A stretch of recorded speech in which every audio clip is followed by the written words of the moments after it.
সেগুলো বালি দিব। দেখ না, পুরোটা পুরো মেঘের মতো নাক ডাকছে। আমাদের ক্ষেত্রে তুমি শাসি ছিল। হ্যাঁ, চালিয়েছিল।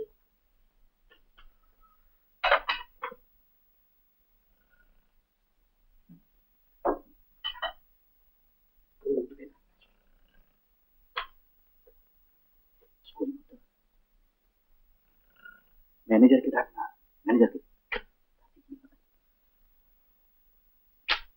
শান্ত, একটা কাজ করলে কিরকম হয়? কে? পুরো নাকটাকে টিপে ধরলে কিরকম হয়? তাতে কি হবে? মুখ দিয়ে ডাকবে, আওয়াজ আরো জোরে বেরোবে। তাহলে কি করা যাবে বলতো? পাগল হয়ে যাবে। একটা কাজ করবি, ছেলেমেয়েরা যে একটা মন্ত্র শিখেছিল সেটা কিন্তু কাজে লাগাবো। মন্ত্র? চেষ্টা করে দেখতে কি, শোন, দুজনের দু কানে না মন্ত্রটা 3 বার বলবি। ব্যাস, নাক ডাকা বন্ধ, একবারে পুরো বন্ধ। মন্ত্রটা কি? মন্ত্র হচ্ছে মোষ পোড়া খাও। কি পোড়া খাও? মোষ পোড়া খাও। মোষ? কে বুঝবে?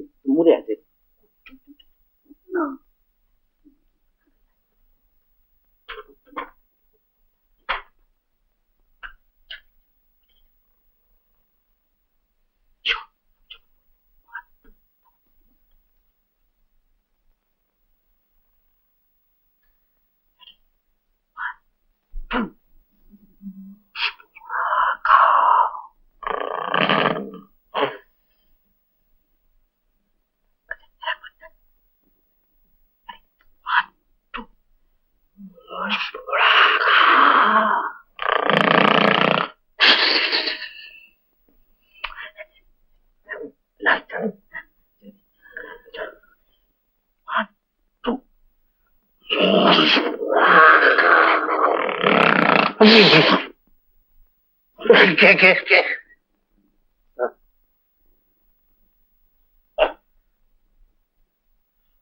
গেল কোথায়?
আচ্ছা, আপনি ইকোনমিক্স নিতে গেলেন কেন?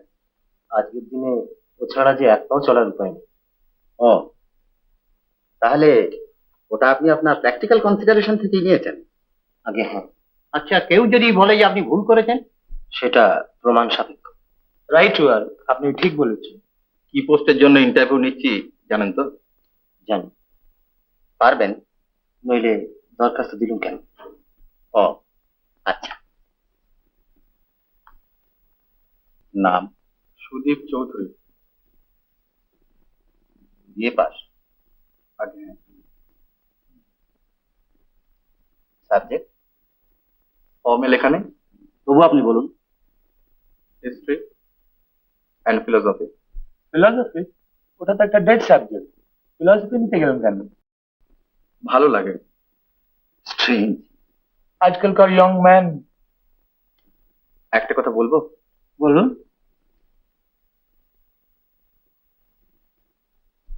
বলুন না, সংকোচ করছেন কেন? ফিলোসফিকে আপনি ডেড সাবজেক্ট বললেন, কিন্তু রবীন্দ্রনাথ, আইনস্টাইন, রোমারোলা এদের পরিচয় শুধু সাহিত্যিক বা বৈজ্ঞানিক বলে নয়, দার্শনিক বলে। ধরুন না আর্কিওলজি, তথাকথিত একটা ডেড সাবজেক্ট। মাটি খুঁড়ে খুঁড়ে মরার মাথা, ভাঙা হাঁড়ি, এইসব নিয়ে তার কারবার।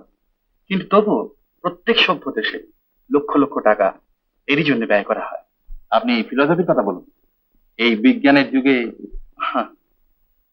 where science ends, philosophy begins. বৈজ্ঞানিকরা যেখানে থই পান না, দার্শনিকরা সেখানে অনায়াসে আনাগোনা করতে পারে। লাইবনিজ, স্পিনোজা, ডেকার্ট এরা সকলেই বৈজ্ঞানিক ছিলেন, কিন্তু ইতিহাসের পাতায় এরা দার্শনিক বলে পরিচিত। আজকে আপনাদের একটা কথা স্বীকার করতেই হবে যে দেখুন, আমাকে আমাকে আপনারা ক্ষমা করবেন না, আমি না বুঝে হঠাৎ। It's all right young man, নিজের মত জাহির করতে একটুও সংকোচ বোধ করবেন না। আচ্ছা, কি পোস্টের জন্য ইন্টারভিউ নিচ্ছি জানেন তো? আগে হ্যাঁ, পারবেন? বুঝতে পারছি। বোধ হয় কেন? আগের থেকে কি করে বলি বলুন? ও আচ্ছা, মালতী গোমরে করে ওই কানাকানি